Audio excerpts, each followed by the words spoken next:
Hello ratbags, welcome to my 2021 survival review. I'm going to go through pretty much every big news story, release, update, DLC and hype that we saw in 2021. Give you my opinion whether I liked it, didn't like it, and what you can expect from some of these games that are announced in 2022.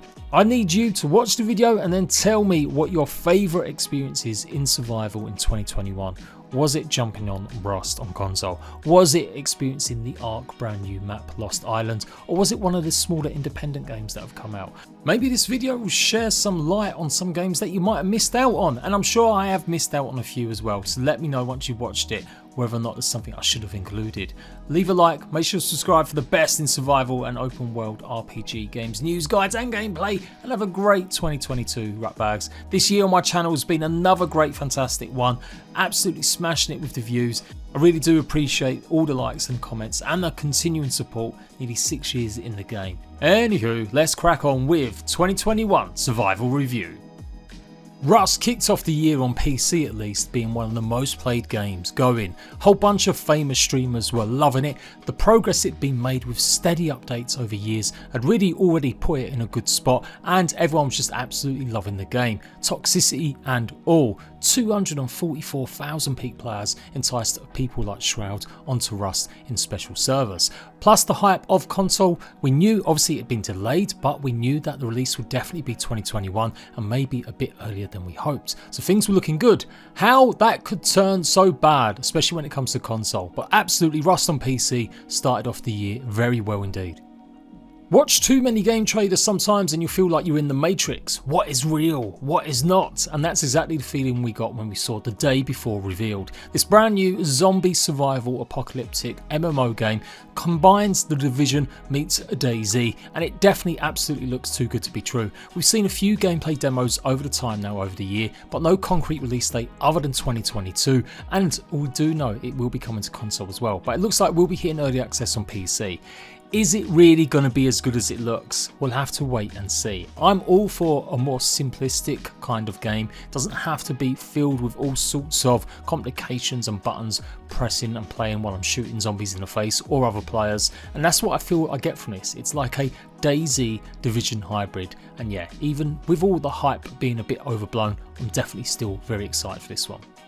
Then swiftly into February and the biggest gaming phenomenon of the year, probably bar maybe New World, and that is VALHEIM.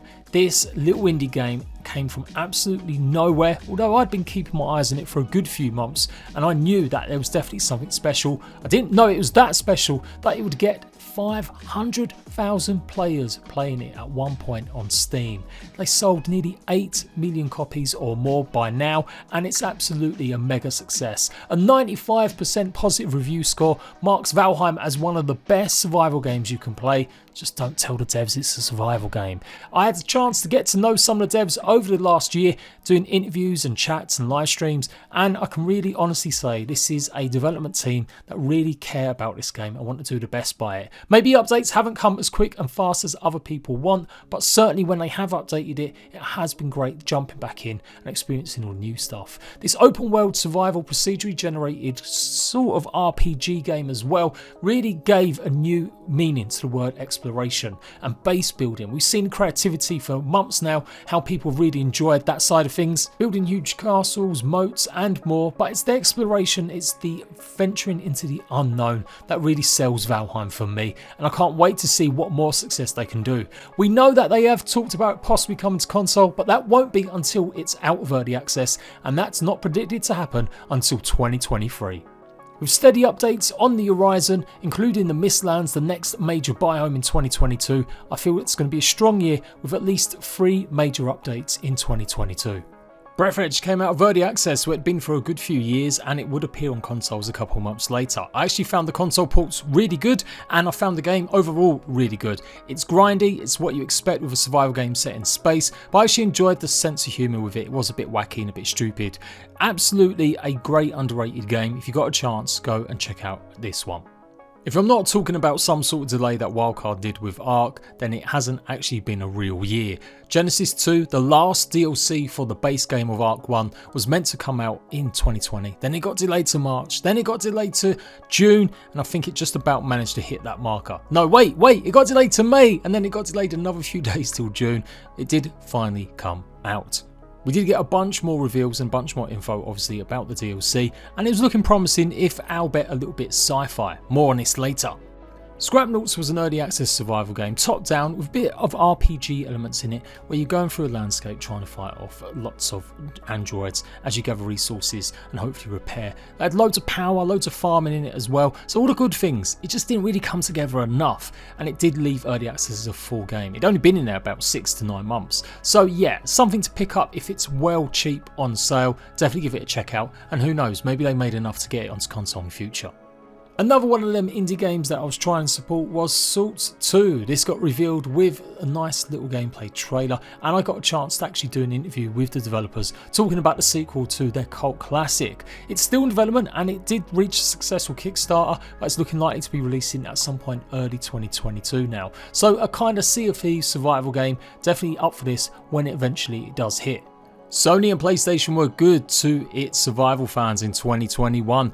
Releasing a number of games as part of its free PS Plus promotions. This one, however, was helpful because it was part of a package designed to keep you at home during lockdown. And so Subnautica is a fantastic game, and it'd be a few months later that we got the sequel out on consoles, and both games out on Switch for the first time. For console fans on Xbox, you got Last Oasis in March, a brand new PvP survival game. But sadly, the game looks dead already. In the last 4 months, the devs haven't been doing any social media posts, any kind of teasing, talking about what's happening with their next season, and that's how this game rolls, and it just looks like they have kind of abandoned it. And I don't think that's 100% true, but since they're not communicating in any way, shape or form, what are the dwindling player base expected? The Xbox launch did give a bit of an injection with the players, and I've got to say the port itself wasn't too bad. Compared to a lot of other games, I found that The Last Oasis on Xbox, on a Series X at least, ran pretty well.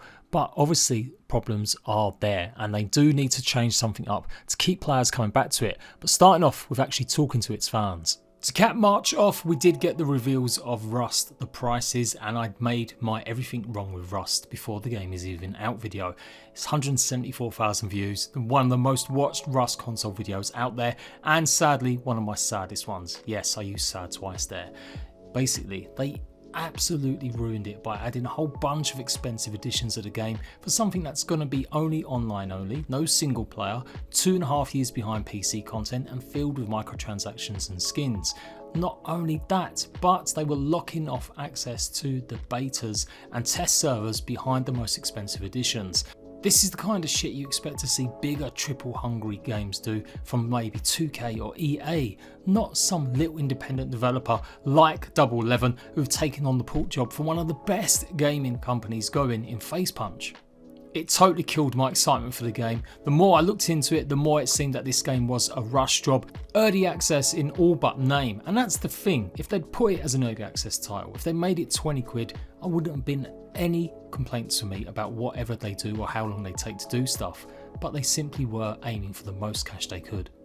Of course, for PC fans, Rust was still having massive success, and they launched their poker update where you could play cards and do even more gambling if you really wanted to. Again, really being out there in terms of the quality they've been putting out on PC at least. Such a difference between console and PC. Feels like years ago, but in April we got our first reveal of Abandon, this spooky photorealistic survival horror game, supposedly. We haven't actually seen any gameplay or don't really know too much more about it. It kind of backfired on devs being so mysterious. Lots of people thought it was a Hideo Kojima game, and it really soured for them, with fans backlashing against them when their Experience app failed to deliver what a lot of people wanted. 2022? Nah. Conan Exiles had its first update on Xbox and PlayStation in 8 months, adding a lot of parity, a lot of fixes and issues that had arisen, as well as improvements and changes from PC finally added. It took way too long. They had substantial issues in 2020 and that carried on into 2021, with the game just not being up to scratch in previous years. Of course, they still had the DLC to come for consoles as well, the full release of the Eye of Sipta, which was just around the corner from this update. So it was much needed, and hopefully it's put Conan Exiles and Funcom back on the right track. April was also the first chance that we got to see Icarus gameplay in action, albeit by a live stream by the devs themselves. May was a madness thing. I was working absolute bucket loads of hours trying to fit in all these games and releases. So many had DLC, so many new games, as well as just lots of updates for all the big and favourite ones. But I still made room for Rust console launch. I was genuinely hoping that I'd got everything wrong, that I'd maybe overfelt stuff, maybe seen stuff that wasn't true. But it was. This game was horrendous on older gen consoles, and with the majority of the player base still playing on them consoles even now, it felt like such a wrong move to put this game out as a full price game with so many of them stupid things like the expensive editions that I mentioned we revealed earlier. Overall, Rust was a massive letdown, and I'm just still bitter about it. In amongst all the busyness, Small Lands was making progress. I was getting more and more info about the game, lots of screenshots and lots of info from dev blogs, and I even managed to secure an interview with the creative leader of the game in this year. It was great news, and it looks like a real contender for people that like games like Ark or Conan, and I feel this may really hit the spot. And obviously some grounded fans might like the idea of being a miniature surviving in the world. Sadly, it's been pushed back to 2022, but it does look like they may have some sort of demo that we can play in the future on Steam at least. Scavengers appeared on PC after I've been hyping up for a while. This was the battle royale with survival elements as you brave the cold.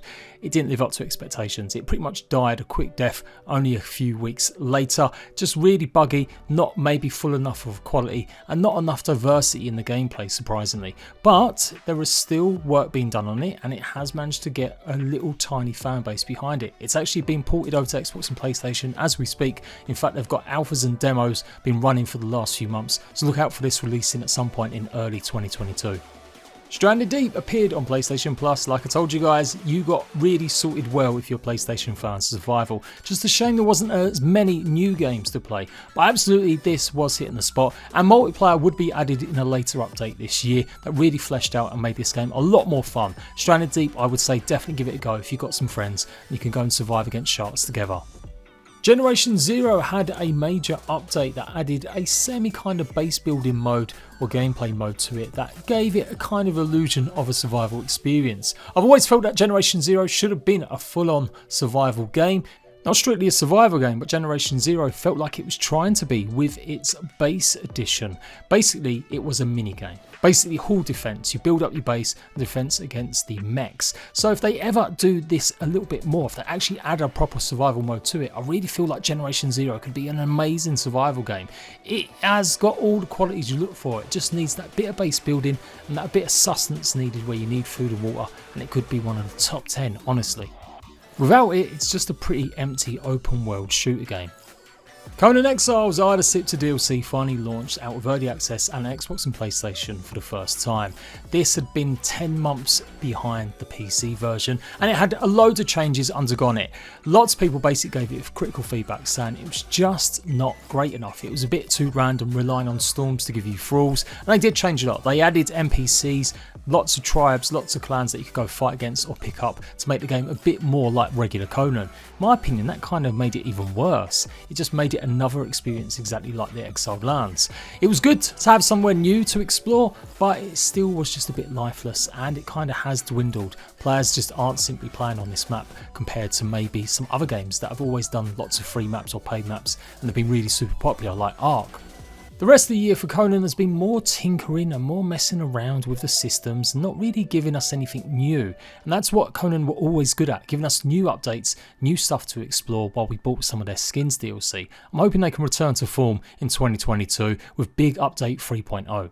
Below Zero launched on consoles and out of early access as well on PC, and it was pretty fantastic. I love the Subnautica series. I think it deserves loads of plaudits. There are some performance issues still lingering, particularly on the Switch versions of the game, and the devs do acknowledge this. They are actually working on more fixes still, and they have been updating the game semi-regularly with fixes. They're also going to be talking about adding more quality of life to the original Subnautica, and maybe adding even more updates to it. So watch this space for this game in 2022. Just a shame the actual people that made the game are now owned by PUBG. What could that mean for the future?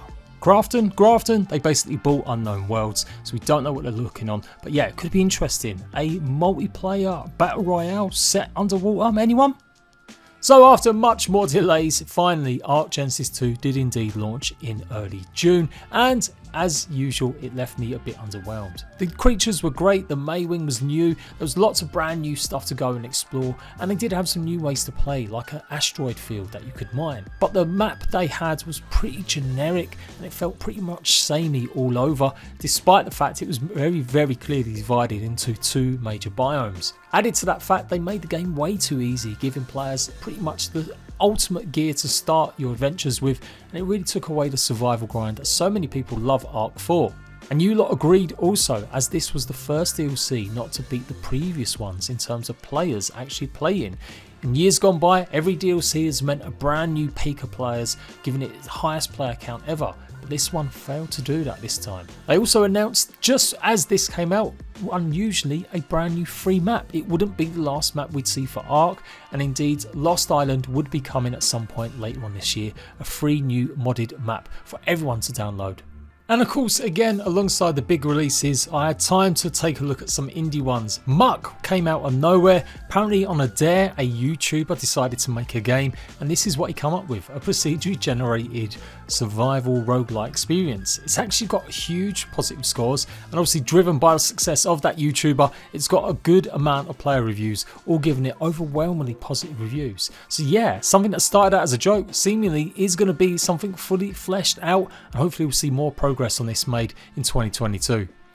June did carry on a great month for console fans, at least, with obviously the Conan Exiles DLC fresh and the Ark DLC here. We also had Green Hell finally launching. After a good few delays and maybe taking a bit longer than some expected, it finally hit Xbox and PlayStation, and I've got to say it was a decent pull. Unlike the Switch version, which I felt was pretty poor, the Xbox and PlayStation versions definitely had a little bit more oomph to them. So one of the better survival experiences. I would easily put this in my top 7 maybe hardest survival games to play, and obviously most enjoyable too. Give this a shot if you haven't tried it. I've covered some really bad games in the past, and Open Country wasn't the worst, but it certainly had some day one issues with bugs and problems, and it felt like they rushed it out just a bit too quick. It's a cool, wild hunter style game mixed in with some survival elements that had some cool features, but it felt like it belonged on the Xbox 360, let alone next gen.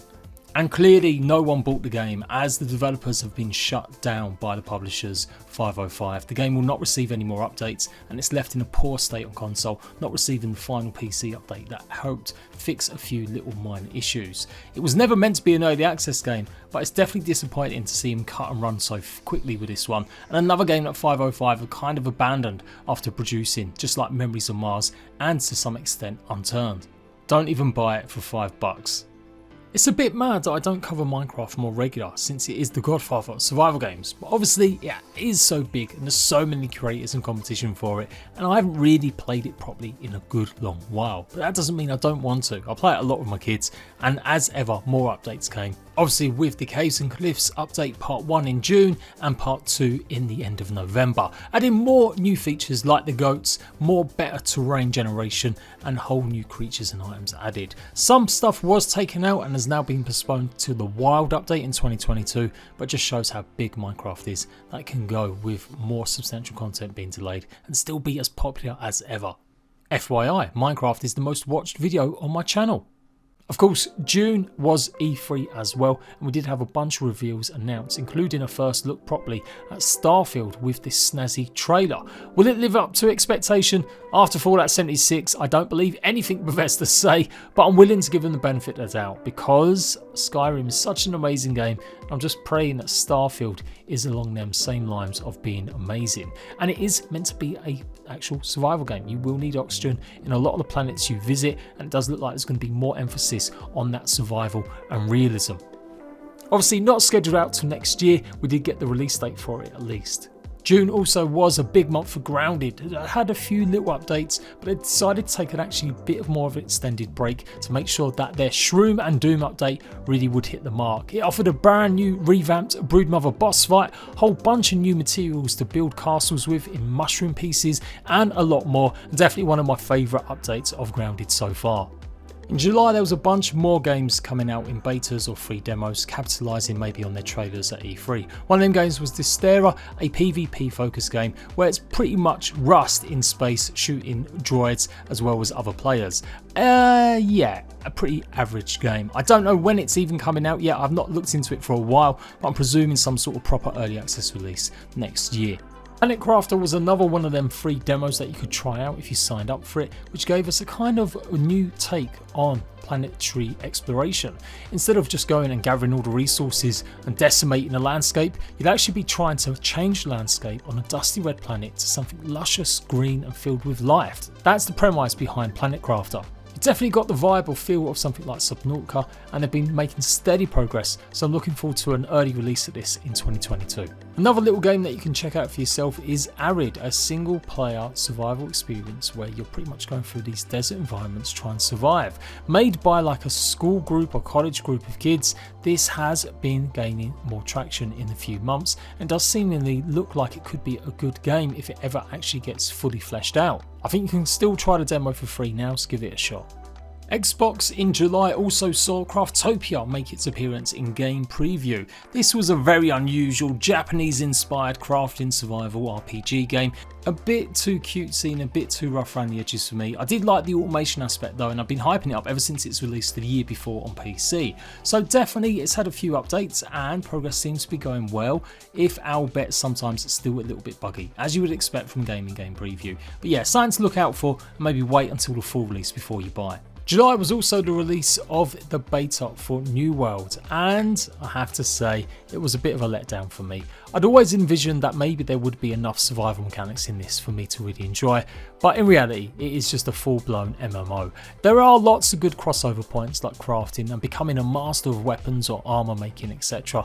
And the game had a huge amount of players, 900,000 at one point, smashing all sorts of Steam records for that month. But the success didn't last. Although they've still got 100,000 playing it concurrently at the moment, that's a huge drop in just a short space of time, with lots of complaints that the game just doesn't have enough endgame legs or lots of issues and problems with it despite it being a full release. Tribes of midgarD did make up a great end of the July though, and I really enjoyed this Viking co-op survival game. 10 players can run around the world fighting against all sorts of Viking lore monsters as you gather resources and defend your village from massive Jotun that attack periodically. While it lacked a bit of replayability after the first few weeks, it's definitely something that I really championed, and the latest season has offered brand new ways to play with adding boats, new enemies and new bosses to go and fight against. Definitely in my top 5 games of 2021.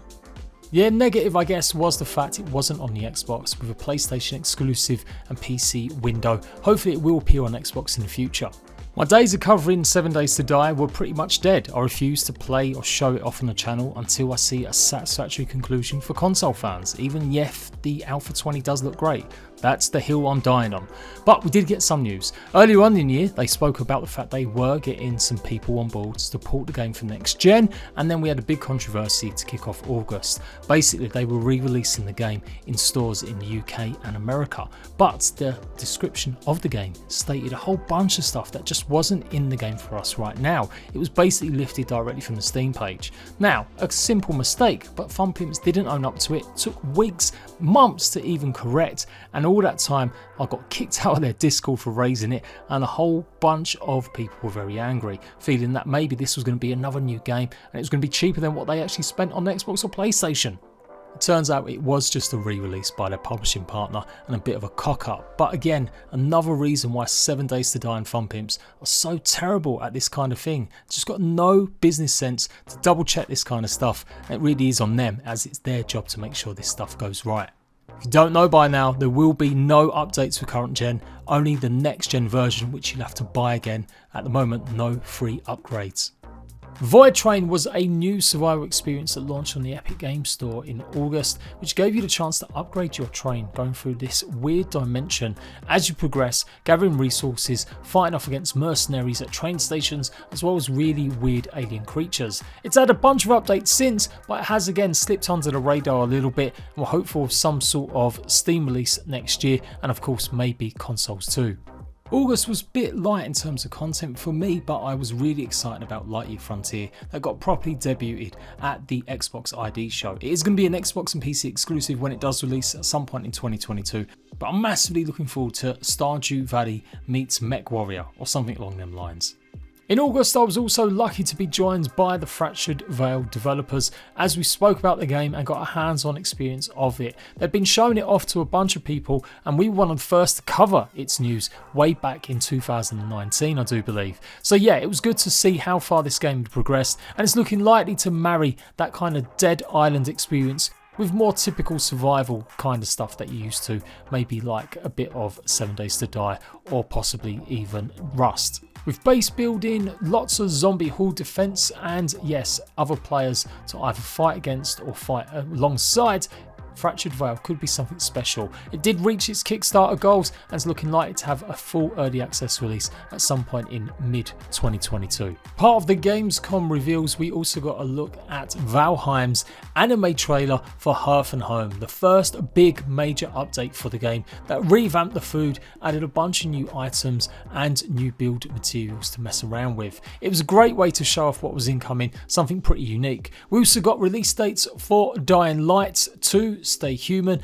and a bunch of other stuff was happening in August, including State of Decay anniversary update Homecoming, which had a free update for players to go and explore one of the previous DLCs in years gone by and see how it progressed with changes made and lots of new additions. As usual, No Man's Sky had a gluttony of updates in 2021, but the pick of the bunch was absolutely their settlement system that they added in September. You effectively could now start helping out a settlement, building and upgrading new structures and pretty much taking care of their needs. While it certainly wasn't like a Space Sim City or anything like that, it did offer a fresh new way to play, and again just reinforced that No Man's Sky is one of the best supported games, with absolutely all of this content being added for free over the years. September also saw the Switch version of Stranded Deep launch, and yep, as you'd expect, a little bit muddy. Some of the colours didn't look exactly that vibrant, but I would say it's definitely a better port than I found with Green Hell, so give it a shot. The Serpent Rogue also had a free demo for you to try, a pretty unique take on survival with more potion making shenanigans as you fight off against this dark blight, as you kind of investigate these little mini areas and try and get resources to brew brand new items, and hopefully you get through the corruption. Nice little indie game that I'm really looking forward to trying early in 2022. But September was absolutely dominated by VALHEIM for me getting the Hearth and Home update and the ability to ride Loxes. So much else went into the game, and it really showed the developers had the right decision in making sure everything was good for them and they wanted it to be the right way. The food system completely revamped, brand new recipes and all sorts of ways to buff your character. It definitely added a big variety in how you play VALHEIM. Some players were initially upset about the changes, but many have come around to seeing it was vital to make sure the long-term health of the game was good. And since then, developers have also learned that maybe not to hold all the content until these big releases and start releasing smaller little patches. We've had new armour added since then and various other little fixes and additions. We're now waiting for the Caves update to drop at some point early 2022, and of course the Mistlands update, which I'm expecting at some point to coincide with VALHEIM's first anniversary. Eternal Cylinder entered full release after having some betas during the summer, and yeah, one of the most unusual survival games you'll play. It is a bit dense and it does take quite a bit of grind, mutating these funny little creatures as you basically run away from a giant rolling pin. Yes, I kid you not, that is the story. It's an unusual mix of puzzle solving, survival and lots of platforming mechanics. So an unusual one for sure. I wouldn't necessarily say it's worth your time unless you're really into some really unusual games like this. But I found it pretty interesting. I just didn't have enough time to cover it on the channel. There was another new release in Jaws of Extinction, another survival game that's actually been in development for a good few years, and some of you guys definitely enjoyed the new take on the survival genre. I personally found it pretty much bog standard, like so many of the survival games that have come before it, and didn't really offer anything new. It was filled with bugs and problems and issues, as you expect with early access, so fingers crossed they've been updating it and getting ahead, but I have to say I've not checked in on this game in the months since its release. It's not a major letdown, but Medieval Dynasty did launch out with early access and it has now confirmed it will be coming to consoles next year at some point. It's a okay game, it's very grindy and it's very simulatory. It doesn't have enough excitement in it where you're going to be defending your settlement against loads of bandits. They did add bandits to the full release and a few other little bits and bobs, but nothing massive or amazingly different. Hopefully the modding scene might open it up a little bit, and they've just added third person support for the camera, so yeah, something to pick up for sale, absolutely. Chernobyl came out with early access actually a few months earlier, but its Xbox and PlayStation release was what I was really interested in. A great little game, really unique story elements added to it, and definitely something fresh. If you like games like Stalker or Fallout, some of the original ones, I think you'll love this post-apocalyptic take on survival and role-playing.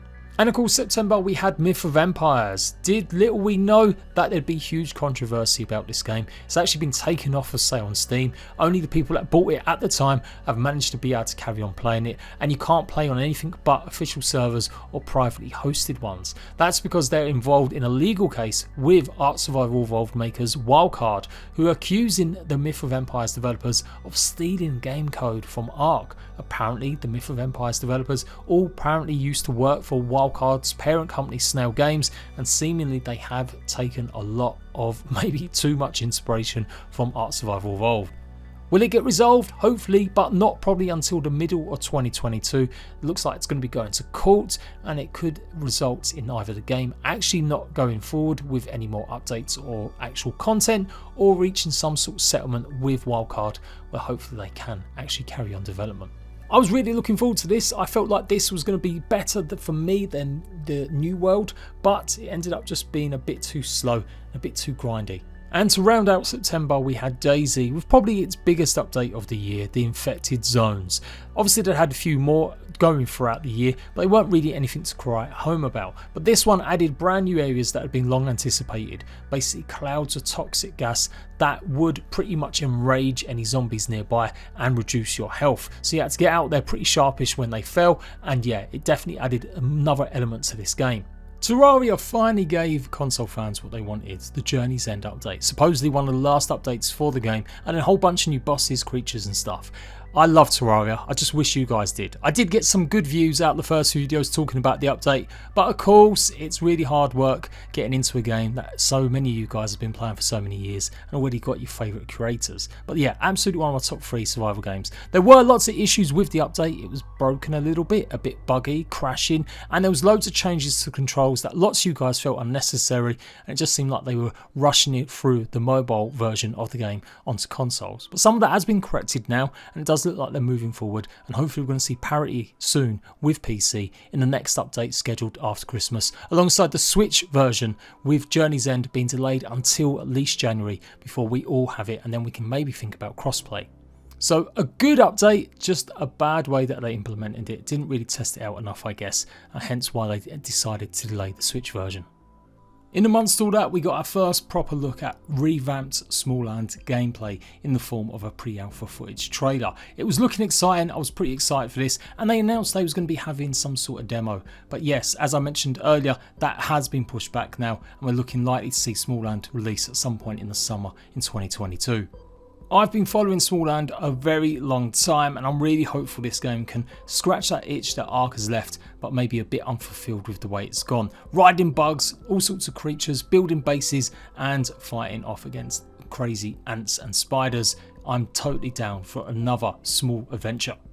Hitting peak season for the AAA industry, and there was still a whole bunch of survival releases in October, including more demos like Outbreak Island, a brand new game that's going to be hopefully coming full release at some point in 2022. You are on a mysterious island, escaping sort of zombie-like creatures while gathering evidence. It's definitely got a lot more story beats, but it will be a fully realised open world. The demo was limited to just one building and trying to get your way through a whole bunch of zombies, a bit like Outlast if I was being really generous. It does offer some sort of camp building in it, and like I said, you really are going to rely on your actual camera to do a lot of the work in solving mysteries and recording enough evidence. So it could be interesting, at least a unique take on survival.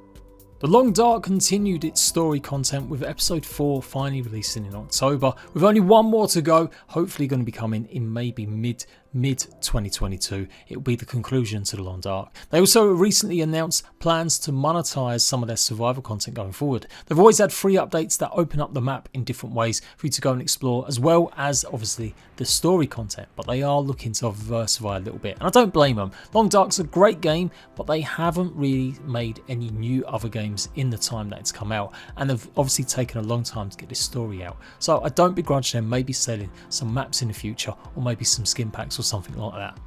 I'm yet to play episode 4 where you're actually trapped on a prison with a bunch of inmates, so I'm going to be giving that a try, hopefully when the 5th episode's here, all in one go.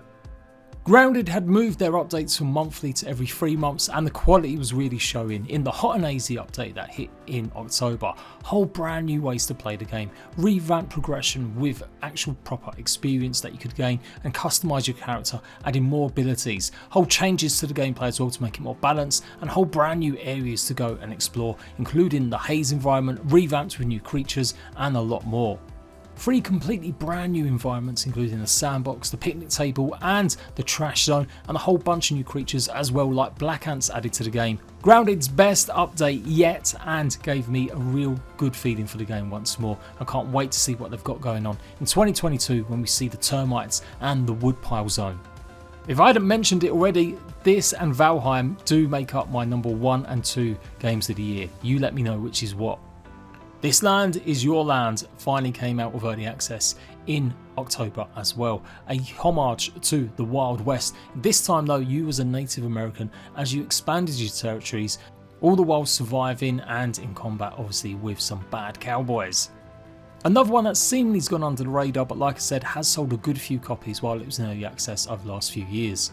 Undying entered early access on Steam, an unusual survival game where you're taking care of your kid because you've been bitten by a Z. Yeah, I was looking forward to this one. Again, I felt the art style was different, it was unique, and it could offer something pretty special. I've only had a few updates since its actual release though, so I'm hopeful they're going to do a bit more chunky stuff with it in the new year.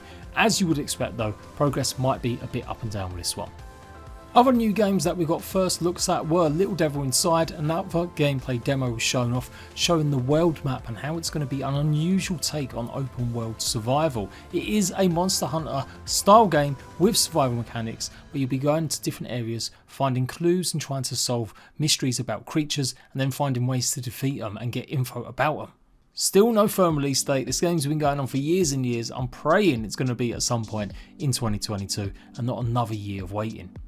Alongside that, we also had the full release of Riftbreakers, a brand new mechanised tower defence style horde game that you could control your mech and pretty much lay waste to hordes of hungry aliens as you defend your bases. It was good, it was decent, it launched on Xbox as well as PC and PlayStation of course, and I felt it was at least something brand new in the survival world, but I guess more of a strategy defence game. Another month, another brand new update from No Man's Sky, this time one of their expeditions, their kind of seasonal events they do, where you got the chance to ride the worm. Maybe taking advantage of the upcoming June movie, they timed this perfectly on the promise finally fulfilled of sandworms running through certain planets. You also had a chance to have really weird looking alien faces at last. Did you ride the worm? So we'd all hoped that Sons of the Forest might actually come out in 2021, but it was never to be. Excitement was brewing though, because they released a brand new trailer in October showing some of the brand new stuff you'll be doing. First look at the brand new crafting system, or the revamped version of it, and hunting obviously turtles. We ended up getting more teasers, more screenshots and a full trailer in December with a release date. Sons of the Forest, my most anticipated game of 2022, will be releasing in May. November was a massive month as well, especially for me with my Skyrim content. We'll get onto that in a minute, but there were some other games that I still haven't actually managed to cover properly. Dismantle had its full release out of early access and apparently will be coming to console in early Q1 2022, so that's not long to go, probably around February or March next year. A unique top-down perspective on survival and reportedly very good indeed. I can't wait to finally get some time to check it out. Starzan had a free demo that you could try for the game, and it did come into early access in November as well. Desert survival against these horrible crustaceans. It was a bit too bare bones for me and a bit too grindy, but definitely worth a revisit maybe in the future. If I was sad about Rust, you should have seen me sad about Among Trees. The game came out of early access out of nowhere and released on Steam, but with no update, no brand new content added to it, and this was after months and months of really nothing else added. In fact, updates for this game over the last couple of years have been pretty light. I fully expect smaller devs to struggle sometimes to really add stuff to a game, especially when there's only one or two of them, but this game really seemed to have lots of potential, and the way that developers didn't communicate very well about some of them updates over that couple of years really left a sour taste. Games don't have to be hundreds of hours long to enjoy them. I don't mind spending a premium to have a good worthwhile experience, but after a couple of hours with Among Trees you realise that it's just empty. There just isn't enough to do and it just isn't really worth your time, no matter how pretty them trees are. I more or less took a huge break from survival, as sometimes I do, to cover Skyrim Anniversary Edition. Yes, I know I don't really want to be giving any more money over to Bethesda for another port job, but let's face it, Skyrim is one of the best games ever made. In my opinion, it's in my top 3. I've always loved it, and the chance to try out all the brand new Creation Club content, as well as some of the older stuff that was too expensive in the past, was too good to be true. And of course I had the excuse that they added survival mode. So I went mad and did about 60 videos and it gave me a whole bunch of views and new subscribers. So yeah, really thankful for that, and I'm going to continue making a little bit of Skyrim content as we gear up for obviously next year with Starfield. Another indie game to keep your eye on in 2022, Sky, is promising to have a fully fleshed island to explore, the actual Isle of Skye in Scotland in a Viking age. It's going to also have some mystical goings on, and you'll be base building, collecting resources, and hopefully fighting off against other Vikings or Celts maybe. This does look exceptional. Again, it is trailer and there's lots of footage going, but I've been following progress to this one on Instagram where they are preferably showing some of this stuff off, and it does look amazing. So hopefully we're going to see more news about this. They're pretty optimistic that they might be entering early access in early 2022, but I'd love to see them take even more time and make sure it's fleshed out as possible, and hopefully I'll be covering this in a big way. There are so many games that I really want to do well, but they just don't somehow get the start they need, and Lens Island had a pretty rough one. It seemed okay when it launched into early access, this top-down, unique single-player game that does intend to add multiplayer as it progresses is pretty special. I love the art style and the idea of going through caves and getting further and further to get more resources, or having just a cozy builder to build these unique bases. It's a bit like Stardew Valley meets Stranger Things, but it launched at the same time as the Steam winter sales, and it pretty much buried this game. Of course, developers are going to carry on. Hopefully they've made enough to sustain them, and hopefully some other big streamers and tubers can pick this up and show them hopefully what a good game it could be. I reckon they could do with lowering the price of it though if they really want to see some more sales, as it is a tad expensive compared to what else you can also buy, and I think that's important and something other games should recognise. No matter how good a game is, lots of players just won't entertain it if they really don't see a lot of value in early access titles. And as we jump into December, the same could be said for Breakwaters, a great little game that I feel has got real good potential. I love the look of it, I love the waves, and the action in terms of fighting against these giant massive Kaiju seems really cool. But there's a lot of little bugs, and they didn't really remedy a lot of the problems that have been brought up through various betas, including feedback from me about the inventory and just generally the UI. It needs still some more work with the cameras, but I do feel like this game is a little gem. It just needs a bit more polish, and hopefully it will gain some momentum in 2022. One game that didn't have any problems with players was Icarus. It reached, like I said earlier, 50,000 players concurrently playing it, and it seems to be a relatively successful game. It did, as I said, not have enough new stuff for me to really decide to invest loads of time into it. Hopefully that will change in the future, but I'm still a bit skeptical of their DLC plans. You need an absolute rocket ship to run this on great graphics, otherwise hopefully you'll get by with your medium rigs. It's certainly not a bad game, it just doesn't do anything new for me, not yet anyway, so I will be keeping an eye on it, and hopefully we'll be revisiting it in 2022. Another fresh look at Dying Light 2 with new gameplay showing off more demo action and pretty much traversing how you're going to get across the map using a wing glider or paraglider suit. With a full confirmed release date of February 2022, I'm definitely going to be getting into this one, as it's something I've always wanted to try out more, as I've never really played the first one properly. Hold on to your butts, Ark Survival Evolved managed to release a DLC on time. Yep, that's right, Lost Island actually appeared on the day that they originally said in December, and it's a great map, one of the best since maybe the center map in my opinion, and I really enjoyed getting a few videos out on it. Will I carry on doing some more content? Maybe, if I can free up some time. It's still obviously just Ark, and I am just a bit sick of the dinosaurs and the usual kind of grind in it. I want some brand new gameplay, so obviously I'll be looking forward to Ark 2 in 2022/2023. But definitely Lost Island, I think, will go down a treat with regular Ark fans that really love the more free sponsored mod maps that tend to really gel a lot more with the player base than some of the actual paid content. Mazes, new biomes and some new extra creatures to add to it as well. It's definitely a fun experience, give it a shot, and it's absolutely free. And that for me is pretty much it for my year in survival. I've probably missed a few things. I know Atlas had some updates and various other long-term early access games also got updates. But in terms of me covering them and what I thought was actually important or actually something decent, then yes, I think I've covered most of it. If I haven't, let me know what I should have covered, what you found really great in 2021 in terms of survival, and what are you looking forward to in 2022.